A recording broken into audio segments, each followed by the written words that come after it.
میرا محرم عشق سیزن 2 اس قلم مہر نور قسط نمبر 50۔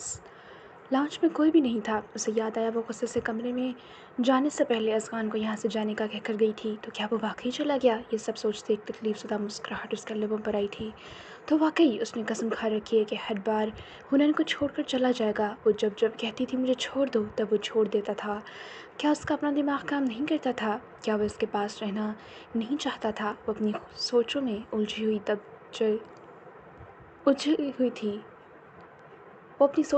ہوئی تھی جب اچانک کسی نے اس کی کلائی پکڑے اسے دبوچ کر گھسیٹا تھا اور حنین کی چیخیں نکل گئیں۔ اس نے حیرانگی سے سامنے دیکھا تو وہ شخص ماسک اور ہوڈی پہنے ہوئے تھا۔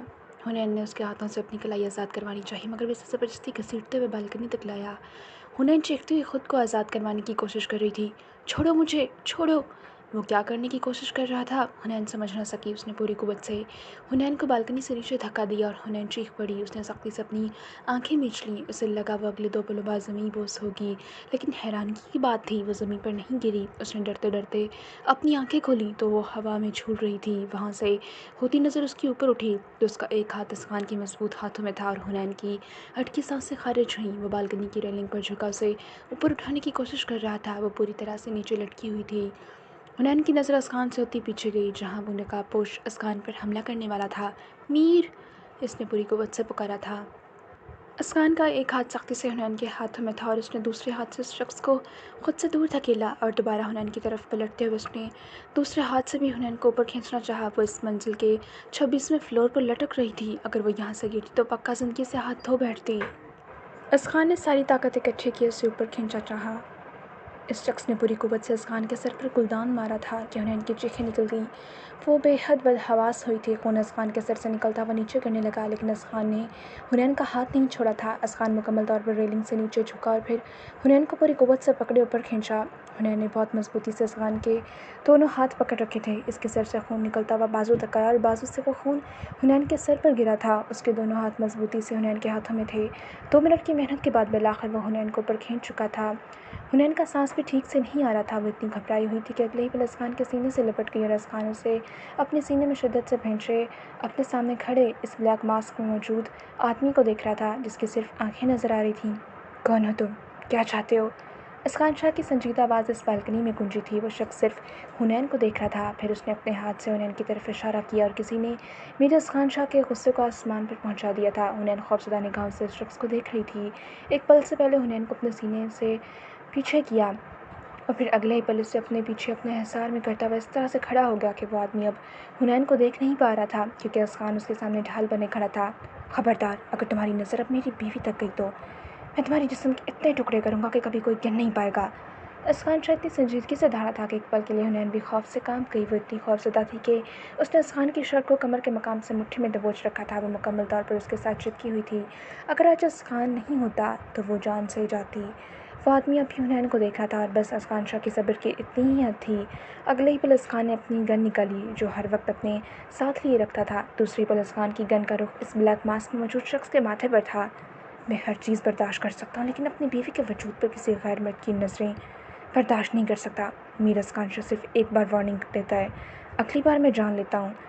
جنونیت کی آنچ دیتی حد تک یہ کہتے ہوئے اگلے ہی پل اس نے گولی چلائی تھی، جو اس بلیک ماسک میں موجود شخص کے ماتھے کے بیچوں بیچ لگی تھی۔ اس خاموشی میں گولی کی آواز نے ماحول میں ایک ارتعاش پیدا کر دیا اور ایک بار پھر حنین کی چیخیں نکل گئیں۔ اذغان جیسے ہوش میں آیا فوراً حنین کی طرف پلٹا تھا اور اسے نرمی سے اپنے سینے سے لگا لیا۔ اس کے سینے سے لگتی وہ مزید اونچی آواز میں رونے لگی۔ نہ جانے وہ لوگ کون تھے جو اس کی جان کے دشمن بن گئے تھے۔ وہ جب سے ٹھیک ہوئی تھی تب سے کوئی اس کا پیچھا کر رہا تھا، ہر جگہ کوئی نہ کوئی اسے مارنے کے لیے پہنچ جاتا تھا، اور یہ پچھلے 1 مہینے سے شروع ہوا تھا۔ اذغان نے اپنے دونوں ہاتھوں سے مضبوطی سے حنین کے گرد حصار بنایا، اس کے بال تھپتھپائے۔ تم ٹھیک ہو؟ اس نے دھیرے سے حنین سے پوچھا تھا، جو مکمل طور پر اذغان کی شرٹ کو کمر کے مقام سے دونوں ہاتھوں سے مضبوطی سے پکڑے کھڑی تھی۔ اس کا سارا جسم اب تک کانپ رہا تھا۔ وہ بہت زیادہ ڈر گئی تھی۔ اسے سسکیاں اور ہچکیاں اب بھی سارے فلیٹ میں گونج رہی تھیں۔ اس میں اتنی بھی سکت نہیں بچی تھی کہ اذغان کی بات کا جواب دیتی۔ اذغان بنا کچھ کہے اسے اپنے بازو میں سمائے ہوئے بالکنی سے باہر نکال کر لایا، پھر اسے لانچ کے صوفے پر بٹھایا۔ صوفے پر بٹھانے کے بعد اذغان نے پاس ہی پڑے ٹیبل سے جگ اٹھایا۔ پانی گلاس میں ڈال کر اس نے فوراً گلاس کو حنین کے لبوں سے لگایا تھا۔ وہ بمشکل 2 گھونٹ ہی بھر سکی۔ گلاس واپس ٹیبل پر رکھتے ہوئے اذغان دوبارہ اس کے قریب ہوتے بیٹھا اور اسے دوبارہ اپنے سینے سے لگا لیا۔ وہ بس یہی سوچ رہا تھا کہ اگر وہ کچھ دیر مزید آنے میں دیر کر دیتا تو پھر کیا ہوتا۔ حنین اس کے سینے سے لگی، ایک بار پھر رونے لگی اور یہ بھی بھول گئی تھی کہ وہ اسکان شاہ سے ناراض تھی۔ کتنی دیر بعد اس کے لرزتے ہوئے وجود میں کچھ کمی آئی۔ وہ اس کے سینے میں چھپی اب بھی خوف زدہ تھی۔ اسکان کا ایک ہاتھ اس کے سر پر تھا، دوسرا ہاتھ اس کی کمر پر تھا۔ کچھ نہیں ہوا، بس میں ہوں نا یہاں۔ اسکان نے نرمی سے سرگوشی کی تھی۔ حنین روتی ہوئی اپنی نفی میں سر ہلا رہی تھی۔ پھر وہ اسکان کے کندھے پر مکے مارتی بہت مشکل سے ہچکیوں کے درمیان بولی، کہاں چلے گئے تھے مجھے چھوڑ کر؟ اسکان کے اندر کہیں اس ایک جملے نے ٹھنڈک اتاری تھی۔ ہر بار یہی کرتے ہیں، مجھے چھوڑ کر چلے جاتے ہیں۔ کیوں؟ وہ اب بھی غصے سے بولتی اس کے کندھے اور سینے پر مکے مار رہی تھی۔ اگر میں غصے میں کہوں گی کہ مجھے چھوڑ کر چلے جائیں تو کیا آپ ہر بار چلے جائیں گے؟ اس کے لہجے میں زخمی کانچ کی کرچیاں گھل گئیں۔ اسکان نے اس کا وہ ہاتھ جس پہ وہ مکے مار رہی تھی وہ پکڑا اور لبوں سے لگا لیا۔ اس کے ماتھے پر لب رکھ کے اس نے اپنے ہاتھوں سے حنین کے آنسو صاف کیے۔ حنین ایک دم جیسے ٹھنڈی پڑ گئی۔ تم چاہے 100 بار یہ کہو کہ میں تمہیں چھوڑ کر چلا جاؤں، مگر میں تمہارے کہنے پر بھی تمہیں نہیں چھوڑوں گا۔ اسکان نے سرگوشی کی تھی اور حنین اگلا سانس نہیں لے پائی۔ اب وہ پھٹی پھٹی نگاہوں سے اسکان کو دیکھ رہی تھی۔ میں تو تمہارے لیے پاکستانی کھانا لینے گیا تھا، سوچا تھا ساتھ بیٹھ کر اچھا سا ڈنر کریں گے، مگر جب میں واپس فلیٹ کے دروازے تک آیا تو میں نے دیکھا دروازہ کھلا ہوا تھا، تبھی مجھے کسی انہونی کا احساس ہوا۔ اسکان نے اس کے بال اپنے ہاتھوں میں چھوتے ہوئے اسے مکمل تفصیل بتا چکا تھا اور حنین بس پھٹی پھٹی نگاہوں سے اس شخص کو دیکھتی جا رہی تھی۔ اسے واقعی یقین نہیں ہو رہا تھا کہ کوئی شخص اس حد تک اچھا بھی ہو سکتا ہے۔ کہتے ہیں کہ عورت کبھی بھی ایک مرد کو بدل نہیں سکتی۔ ہاں، اگر مرد واقعی عشق میں وفادار ہو تو مرد خود کو خود ہی بدل لیتا ہے۔ یہ وہی میرا اسکان شاہ تھا جو حنین کو ایک نظر دیکھنا گوارا نہیں کرتا تھا، اور آج یہ شخص سر سے لے کر پیر تک ہی نہیں، اندر سے بھی بدل گیا تھا۔ حنین کی آنکھوں میں نمی چمکی تھی۔ آج اس نے بہت عرصے بعد اسکان کو پہلے والی نگاہ سے دیکھا تھا۔ اس سے ناراضگی، وہ عارضی نفرت، وہ غصہ، سب کچھ غائب ہو گیا تھا۔ وہ بے ساختہ آگے بڑھتی تھی اور اس کے سینے سے لپٹ گئی۔ ایک عرصے بعد پہلے جیسا سکون نصیب ہوا تھا۔ اسکان نے بھی دونوں ہاتھوں سے اس کی گرد حصار مضبوط کیا۔ کچھ دیر تک وہ اس کے بال اور کمر تھپ تھپاتا رہا، پھر اسکان کی مدھم سی آواز ابھری تھی، کچھ کھا لو۔ ان 3 الفاظ میں صرف فریاد اور التجا تھی۔ حنین نفی میں سر ہلانا چاہتی تھی لیکن اس بار اس کا سر بھی نہ ہل سکا۔ اسکان نے اس کا ہاتھ پکڑا، اسے لیے وہ صوفے سے اٹھ گیا تھا۔ اس کے ساتھ چلتا ہوا وہ کمرے میں آیا۔ حنین کو بیڈ پر بٹھانے کے بعد وہ دوبارہ کمرے سے باہر گیا اور وہ سارا سامان جو وہ کچھ دیر پہلے ہی باہر سے لایا تھا وہ اٹھائے۔ اب وہ کمرے میں داخل ہو رہا تھا۔ حنین کے پاس دوبارہ بیٹھتے ہی اسکان نے وہ سارا سامان وہاں رکھا، پھر وہ دوبارہ کمرے سے باہر نکلے، کچن میں چلا گیا۔ اب وہ وہاں سے پانی اور پلیٹس اٹھاتے ہوئے واپس کمرے میں آیا۔ حنین اب پہلے کی نسبت کچھ پرسکون تھی۔ اس شخص کی موجودگی ہی اسے سکون دے چکی تھی۔ وہ بہت اچھے سے جانتی تھی کہ اسکان کے ہوتے ہوئے کوئی بھی اسے ہاتھ لگانے کا سوچ بھی نہیں سکتا، اور اب اس کے لیے وہ پاکستان کھانے ریسٹورنٹ سے لایا تھا۔ وہ پلیٹ میں نکال رہا تھا اور آج نہ جانے کتنے عرصے بعد وہ اپنی آنکھوں میں محبت سے موئے اس شخص کو دیکھ رہی تھی۔ اسکان نے کھانا پلیٹ میں نکالتے ہوئے خود اپنے ہاتھوں سے لقمہ بناتے ہوئے حنین کے ہونٹوں کے قریب کیا۔ وہ بالکل کسی ننھی بچے کی طرح اپنے لب کھول گئی۔ اسکان کے چہرے پر مسکراہٹ بکھری تھی۔ وہ اسے اپنے ہاتھوں سے کھانا کھلا رہا تھا اور حنین بس اسے دیکھ رہی تھی۔ پورے 3 سال گزر گئے، اب واپس کیوں نہیں آئے؟ اچانک اسے یاد آیا تھا۔ ایک لمحے کے لیے اسکان کا ہاتھ رکا تھا، اگلے ہی پل وہ دوبارہ اس کے منہ میں کھانے کا نوالا ڈال چکا تھا۔ پاکستان میں بہت سارے ضروری کام کرنے والے تھے جو میرے علاوہ کوئی نہیں کر سکتا تھا، اس لیے نہیں آیا۔ وہ حنین کی آنکھوں میں دیکھے بغیر بات کر چکا تھا اور حنین جانتی تھی یہ جھوٹ ہے۔ جھوٹ بول رہے ہیں آپ، جھوٹ بول رہے ہیں نا آپ؟ سچ تو یہ ہے کہ آپ میری دی گئی قسم کی وجہ سے نہیں آئے۔ جیسے وہ جان لینا چاہتی تھی کیا واقعی وہ اس وجہ سے نہیں آیا۔ اگلے پل اسکان نے اس کی آنکھوں میں جھانکا، اگر میں تمہاری قسم کی وجہ سے رکا ہوتا تو پھر اب بھی نہ آتا۔ اس نے بہت سنجیدگی سے الفاظ ادا کیے تھے اور حنین کا نوالا حلق میں ٹر گیا۔ وہ بہت بری طرح کھانستی ہوئی دوہری ہوئی۔ اسکان نے جلدی سے پانی کا گلاس اس کے لبوں سے لگایا۔ اس کی بات کا مطلب تھا کہ وہ اب تک اپنے بچے کو ڈھونڈ نہیں سکا، کیونکہ حنین نے یہی کہا تھا کہ جب تک اس کا بچہ نہیں ملے گا اسکان واپس کیلیفورنیا نہیں آئے گا۔ آنکھوں میں بہت تیزی سے نمی چمکی تھی۔ اس کا دل ایک دم کھانے سے اچاٹ ہو گیا۔ اسکان نے اسے سنجیدگی سے کھانے کا نوالا بنائے دوبارہ اس کے لبوں کے قریب کیا، مگر اس بار حنین چہرہ پھیر گئی۔ اسے یکلخت ہی سب کچھ برا لگنے لگا۔ کچھ ہی دیر بعد اسکان کو اپنے الفاظ کا اندازہ ہوا تو اس نے جلدی سے وضاحت کی، میرا کہنے کا یہ مطلب تھا کہ مجھے واقعی پاکستان میں بہت سارے ایسے کام کرنے تھے جو کوئی دوسرا نہیں کر سکتا تھا، اس لیے میں واپس نہیں آیا۔ وہ حنین کے قریب ہو کر بیٹھا، اس کے دونوں ہاتھ اپنے ہاتھوں میں لیے جیسے یقین دلایا کہ وہ سچ کہہ رہا ہے۔ حنین نے بہت مشکل سے خود پر قابو پایا، تم نے اپنا موبائل کیوں توڑا؟ اس بار اسکان نے سوال کیا۔ حنین کو یاد آیا کہ اس نے اپنا موبائل ہاسپٹل کی بالکنی سے نیچے پھینک دیا تھا۔ اس نے کندھے اچکائے تھے، بس ایسے ہی۔ اس نے ایسا کیوں کیا تھا وہ آج تک خود ہی سمجھ نہ پائی۔ یہ وہ سوال تھا جس کا جواب وہ ایکسپلینیشن نہیں کر سکتی تھی۔ یہ وہ سوال تھا جس کا جواب وہ ایکسپلین نہیں کر سکتی تھی۔ اچانک حنین چونک کر سیدھی ہوئی۔ ایک منٹ، آپ کو کیسے پتا کہ میں نے اپنا موبائل توڑا تھا؟ وہ بے یقینی سے اسقان کو دیکھ رہی تھی۔ جب میں نے اتنی بار تمہارے موبائل پر کالز کی، تمہارا نمبر مسلسل بند جا رہا، تو پھر میں نے ہاسپٹل رابطہ کیا تھا، وہیں سے پتہ چلا کہ تمہارا موبائل انہیں ٹوٹا ہوا ملا۔ اسقان کے لہجے میں کوئی شکوہ نہیں تھا، بس وہ نارملی بات کر رہا تھا، لیکن حنین کو لگا جیسے اس پر شکوہ کر رہا ہے یا شاید طنز کر رہا ہے۔ اسقان نے سر جھٹکتے ہوئے دوبارہ کھانے کا نوالہ بناتے ہوئے حنین کے ہونٹوں کے قریب کیا۔ وہ اس کا ہاتھ اپنے ہاتھ سے پرے کر گئی۔ بس مجھے نہیں کھانا۔ اس بار لہجے میں ہلکی سی ناگواری آئی تھی۔ اسقان نے ایک نظر پلیٹ کو دیکھا جو ابھی بھی آدھی سے زیادہ تھی۔ مس جولی نے بتایا تم نے کل صبح کا کھانا کھایا، صرف دھونے والے کھانے سے کون سا بھوک ختم ہو گئی؟ شاباش، کھاؤ۔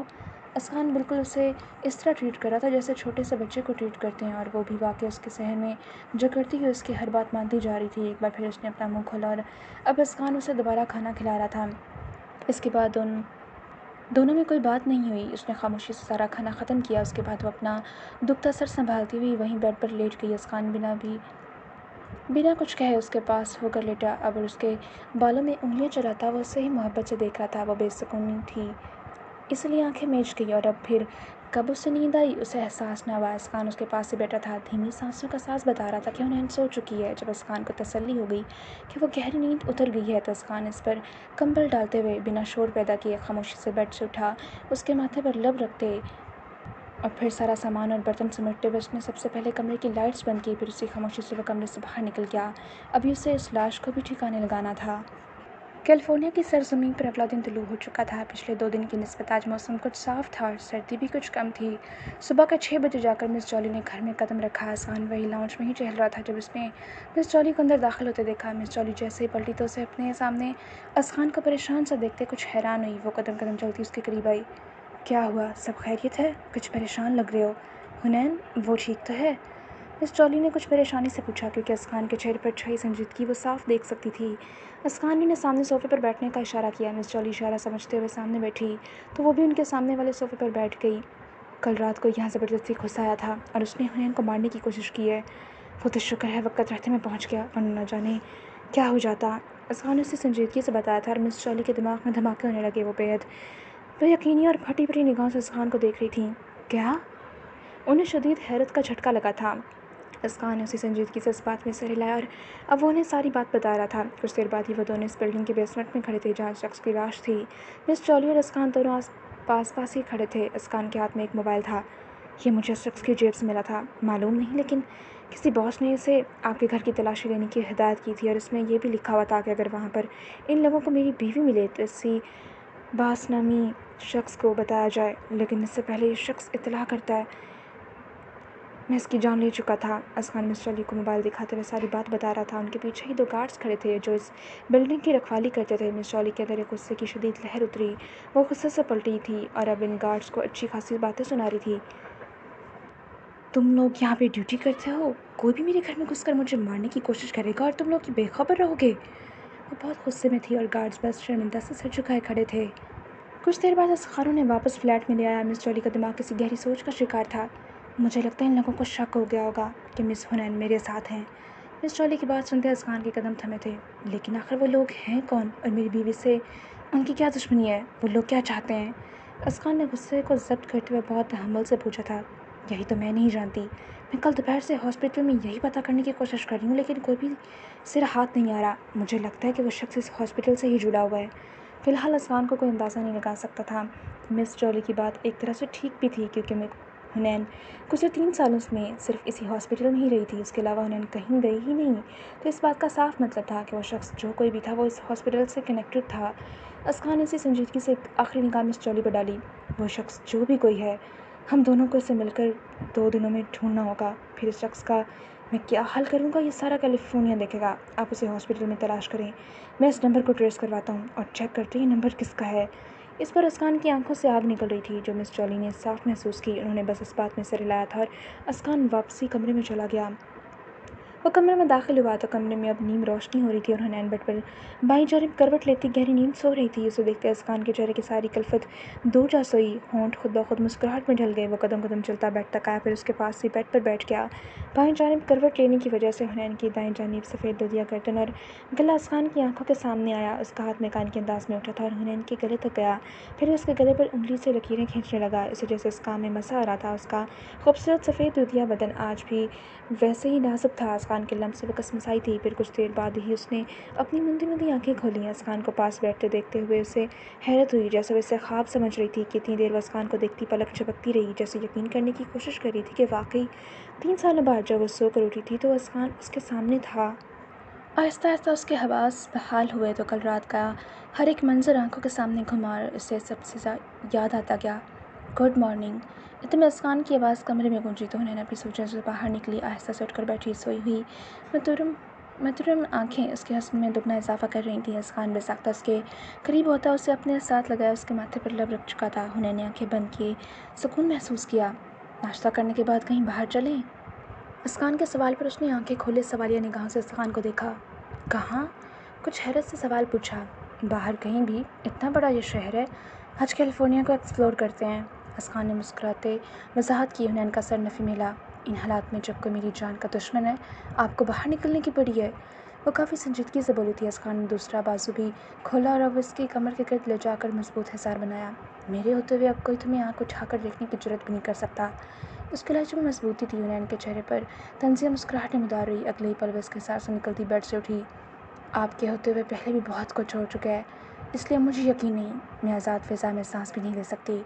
نہ جانے کون، کب اور کہاں سے مجھ پر حملہ کرے اور مجھے مار دے، اور آپ کو فن کی پڑی ہے۔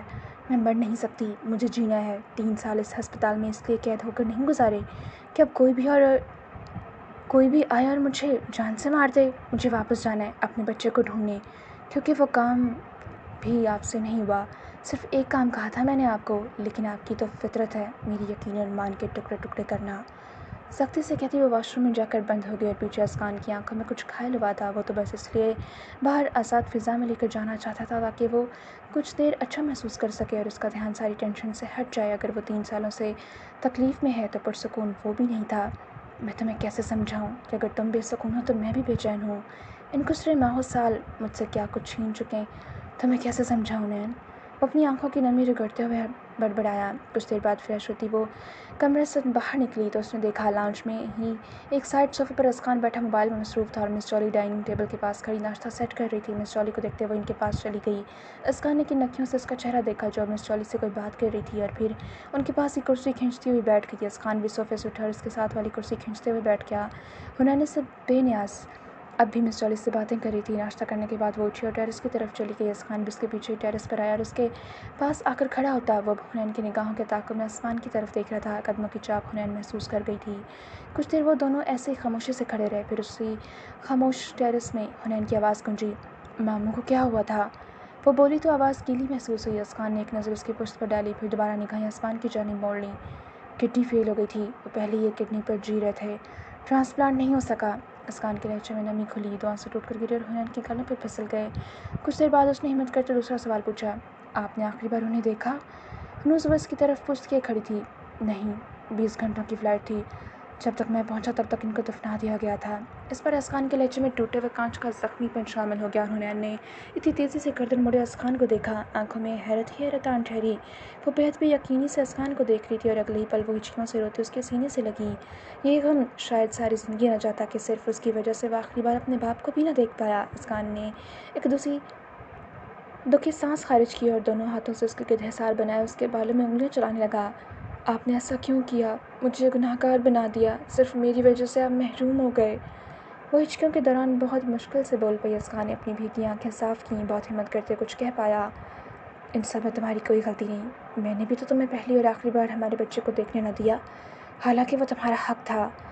وہ بھی تو اپنے بچے کی دیدار سے محروم رہی تھی۔ حنین کے رونے میں مزید روانی آ گئی۔ وہ نفی میں سر ہلاتی اپنے اندر موجود 3 سال کا غبار باہر نکال گئی۔ اسقان نے بس اسے اپنے ساتھ لگایا، اس کے سر اور کمر پر ہاتھ پھیرے اسے اپنے ہونے کا احساس دلا رہا تھا۔ کتنی دیر بعد جا کر اس کے رونے میں کمی آئی، وہ جیسے چونکی، پھر فوراً اس سے الگ ہوئی اور کمرے میں چلی گئی۔ اسقان نے ایک نظر اس کی پشت پر ڈالی، اتنے میں اس کا موبائل بج اٹھا۔ اسقان 2 منٹ موبائل پر بات کرتے اندر آیا تو مس جولی لاؤنج میں ہی موجود تھی۔ وہ ان کے پاس آیا۔ کسی کیلی کو جانتی ہیں؟ مس جولی حیران ہوئی اس نام پر، اس کی آنکھوں میں حیرانی دیکھتے اسقان نے وضاحت کی، وہ باس کا نمبر کسی کیلی کے نام پر ہے۔ اور ان الفاظ پر مس جولی کو بے حد بے یقینی ہوئی۔ سارے ہاسپٹل میں صرف ایک ہی ڈاکٹر کیلی ہے جو مس حنین کا علاج کر رہی تھی۔ مس جولی کا جواب سنتے اسقان کے چہرے پر تفکر کی لکیریں نمودار ہوئیں۔